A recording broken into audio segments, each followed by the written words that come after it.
Estamos iniciados no vídeo ao vivo para falar do raio do foro privilegiado, não é? Tirei os brincos já, prendi o cabelo, tem que limpar a casa ainda, mas vamos tentar esclarecer essa questão, não é mesmo? Né? Desculpa, gente, retomei. É que eu queria ler uma matéria ao mesmo tempo que eu falo sobre o foro privilegiado para vocês. Essa matéria diz respeito ao juiz chamado Fernando Cordioli, que era um juiz de primeira instância que condenou uma pá de corrupto, leiloando, inclusive... Bruno Grécia, pelo amor de Deus, eu sou uma pessoa casada, eu vou mostrar nada aqui não, filho. Se liga, hein? Inferno. Então, pela falta de respeito aqui, Bruno Grécia, eu vou deletar esse comentário aqui, porque, né, convenhamos. Sou por gentileza, tenha um pouco mais de compostura nas minhas lives. Boa noite, senhor Nelly. Então, queria contar pra vocês a história do juiz Fernando Cordioli, que é um juiz de primeira instância, tá? Ele era um juiz de Curitiba, do Sul, algum lugar do Sul, tá? E ele chegou, inclusive, a leiloar bens de políticos em praça pública, como o carro do cara, por exemplo. Como ele não conseguia as condenações, ele levava a praça pública e leiloava. Certa vez, um político tentou meter a fuga, ele ligou para a Polícia Federal, fez o cara interceptar o prefeito no meio da estrada e simplesmente fez com que o prefeito voltasse andando para casa. Como se não fosse ainda isso, né, abrangente o suficiente, ele ficou conhecido como o juiz louco por fazer valer a lei. E os apenados, né, nas penas que eram de prestar serviços à comunidade, etc., como nunca cumpriam as suas penas, o que ele fez? Pegou, juntou lá os batalhão e falou assim, vamos pegar esses caras aí para recapear a rua. E era isso que ele fazia. Quando ele condenou um vereador por ter construído uma casa numa área que era proibido construir por preservação ambiental, e a justiça não quis cumprir, ele foi lá ele mesmo e derrubou a casa do homem, na machadada, tá? Na marretada. Então, o que aconteceu com esse cara foi que ele foi afastado compulsoriamente, ele foi aposentado compulsoriamente e punido pelo CNJ. CNJ é uma invenção aí, que depois a gente fala sobre isso. Para a gente entender o foro privilegiado, primeiro vamos entender o seguinte. O silogismo das palavras faz com que a gente tenha alguns enganos sobre o que significam as coisas. Quando se fala foro privilegiado, entende-se que quem tem foro privilegiado detém um privilégio, mas não é isso que isso quer dizer. O que quer dizer? O foro, ele diz respeito a onde vai tramitar o processo, tá? Foro privilegiado, ele diz respeito à tramitação, ao privilégio de tramitação do processo, ou seja, ao privilégio desse processo acabar primeiro, porque diz respeito geralmente à função pública, no caso dos eleitos em esfera federal, no caso dos eleitos que tem, no caso, a nossa Constituição Federal, ela diz o seguinte, eu não sou muito fã da Constituição Federal, vocês sabem disso, mas é importante que vocês saibam o que ela diz. Um eleito, um deputado, um presidente, um ministro do STF, eles não têm poder. O que eles têm é a prerrogativa de função de poder público, o que é diferente de ter poder, tá? E em razão disso, eles têm uma responsabilidade maior no exercício da sua função. Porque se um agente público, no caso um eleito ou um responsável pela administração pública, comete um crime de peculato, corrupção ativa, corrupção passiva, ele impacta em toda a sociedade. É o dinheiro que deixa de ir para o hospital, é o dinheiro que deixa de ir para vários lugares de destino e que acabam impactando na vida da sociedade por completo. Então, em razão dessa responsabilidade maior que eles têm, em tese, teoricamente, os processos deveriam ser julgados mais rápido. Então, enquanto o foro é privilegiado para que esse julgamento seja mais rápido, eles perdem uma prerrogativa que diz respeito aos direitos humanos, que é o duplo grau de jurisdição. O que quer dizer duplo grau de jurisdição? Duplo grau de jurisdição quer dizer que todo cidadão comum tem direito a ter o seu devido processo legal, com a ampla defesa e a sentença em primeira instância. Essa sentença em primeira instância, você pode recorrer dela e você vai ter essa sentença confirmada por um colegiado de desembargadores de segunda instância, que geralmente é composto por 3 desembargadores. Isso significa o duplo grau de jurisdição. Quem tem foro privilegiado perde esse benefício. Ele não pode começar na primeira instância, ter uma sentença, depois ir para a segunda instância e ser beneficiado com um acórdão de desembargador. Ele vai tramitar direto na última instância, que já é a condenatória. Você está entendendo? Qual que é o problema, então? O problema é que o STF está 100% corrompido, porque ele é indicado. Então, isso não funciona.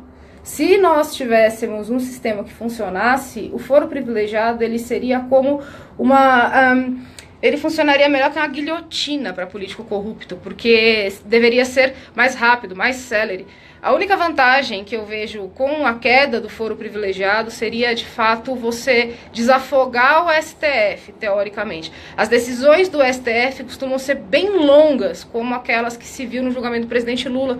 Por quê? Do ex-presidente Lula, porque é do ex-pinguço Lula, que eu não tenho respeito por esse homem, porque o que acontece é que o juiz, o órgão colegiado de desembargadores ou de ministros, eles não podem falar assim, tá bom, aceito. Tá bom, não aceito não.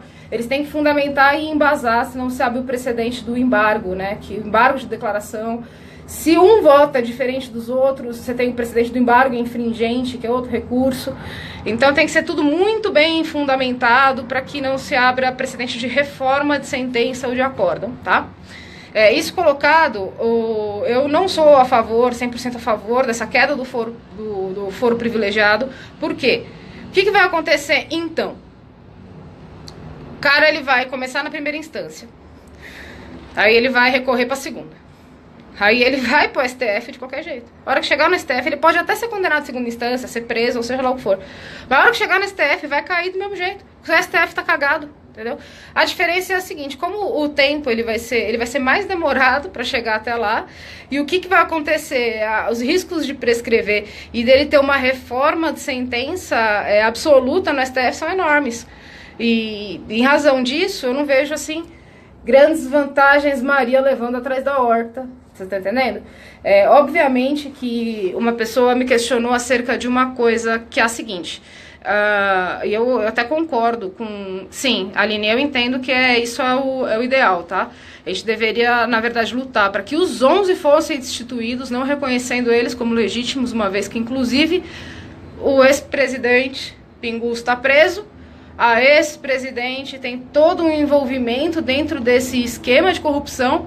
O anterior ao ex-presidente é outro lixo, desde que aconteceu a tal da redemocratização, começou com a Sarney, né? Foi Sarney, Collor, ai meu Deus do céu, Fernando Henrique, Lula, Dilma, tanto assim, entendeu? A gente tá todo cagado com o presidente e com indicação.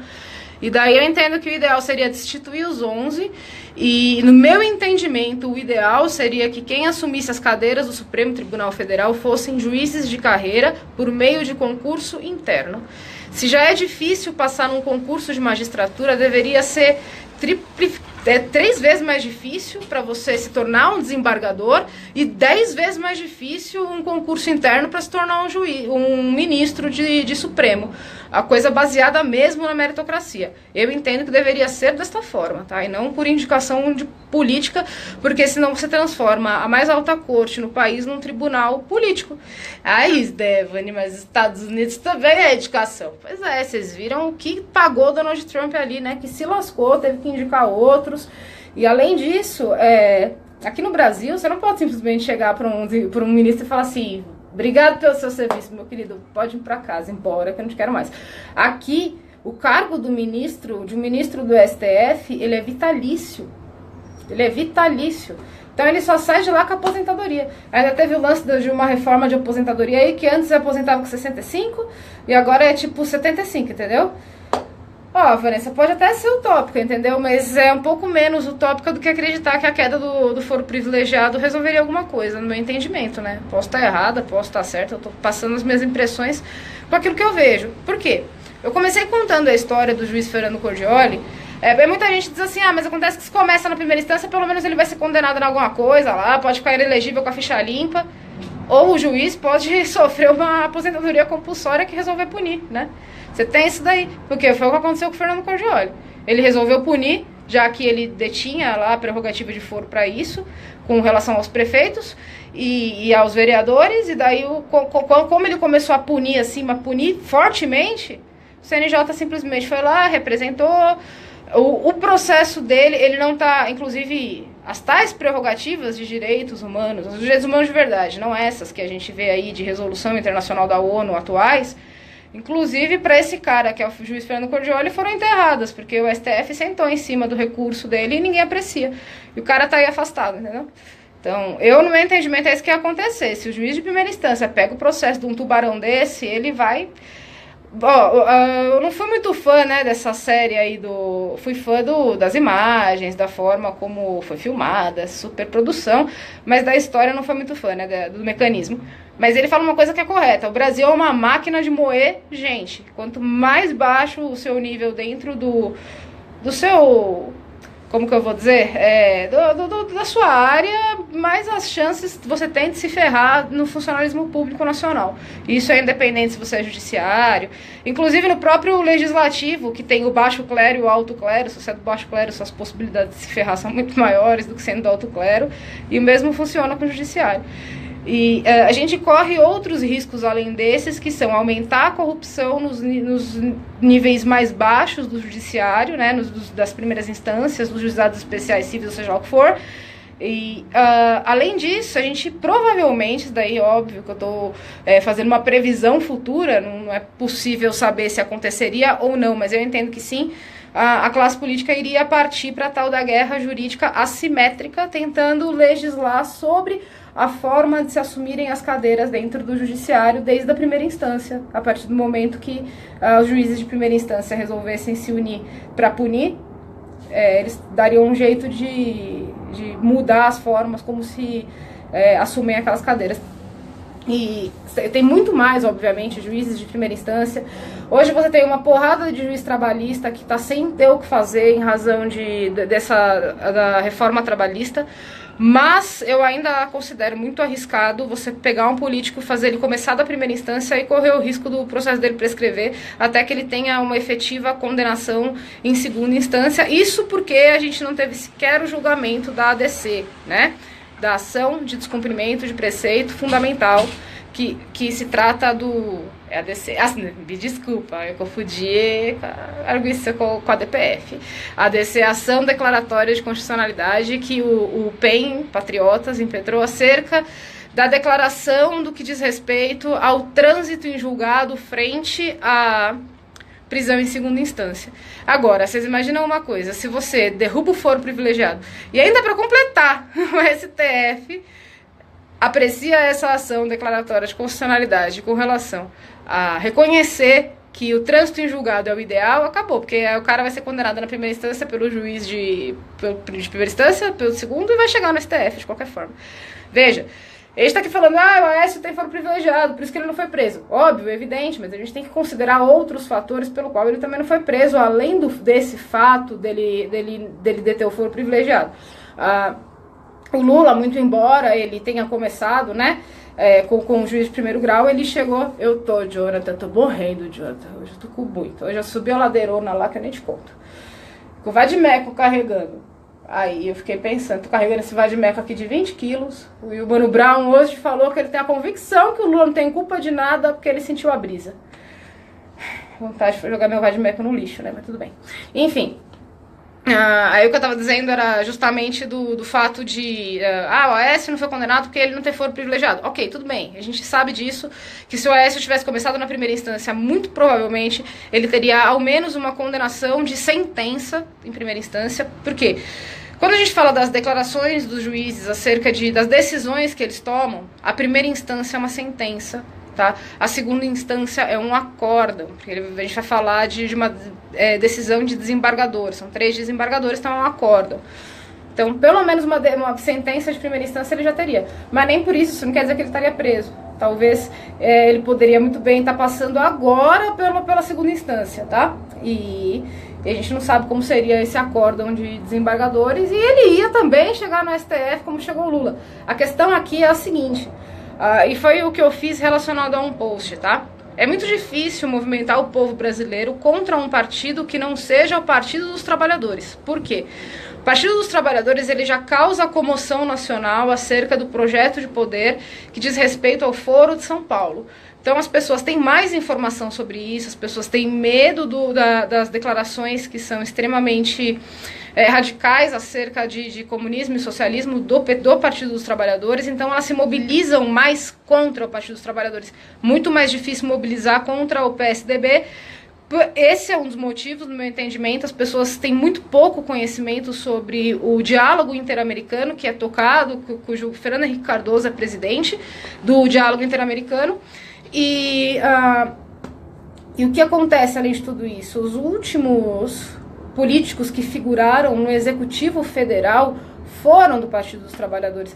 E o brasileiro ele tem essa tendência a colocar sempre a culpa, ela é personalíssima, entendeu? A gente tem essa tendência de colocar a culpa personalíssima. O cargo maior, que é o presidente da República, ele detém muito mais responsabilidade do que todos os outros poderes, independente da questão da tripartição, da autonomia e da colaboração entre si. E em razão disso é muito mais fácil movimentar as pessoas contra o já declarado socialismo do Partido dos Trabalhadores do que o mais escondido socialismo dos tucanos, né? E dificilmente, como eu disse, o STF ele tomou a decisão que ele tomou em relação ao Lula por dois motivos muito específicos. O primeiro foi em relação à comoção nacional e o segundo para manter certa ordem social.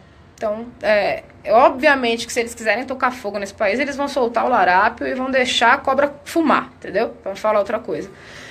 Mas a decisão deles diz respeito a isso. Então a gente teve declaração aí de chefes das Forças Armadas pressionando, teve o povo pressionando.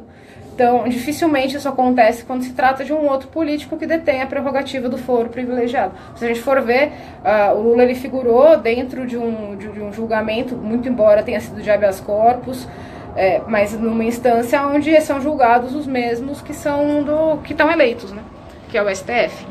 Então, como eu já disse nessa live inteira, para ela não ficar muito comprida, quando a gente passa a ver qual é as prerrogativas de função, de foro e as formas de julgamento, eu acho muito periclitante o povo tomar uma decisão tão assertiva com relação ao foro privilegiado, por achar que o foro privilegiado diz respeito a privilegiar o político e não a tramitação do processo, ou aonde ele vai tramitar. Então, eu repito o que eu disse, né?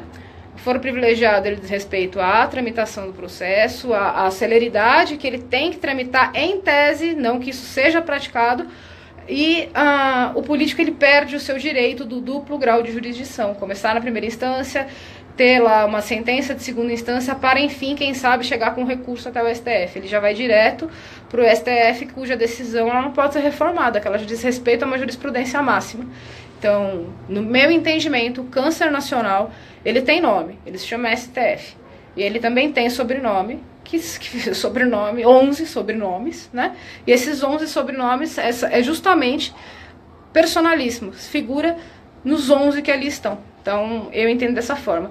Entendo que, assim, é possível se conversar sobre derrubar o foro privilegiado de alguns outros para ter menos pessoas com essa prerrogativa de foro privilegiado.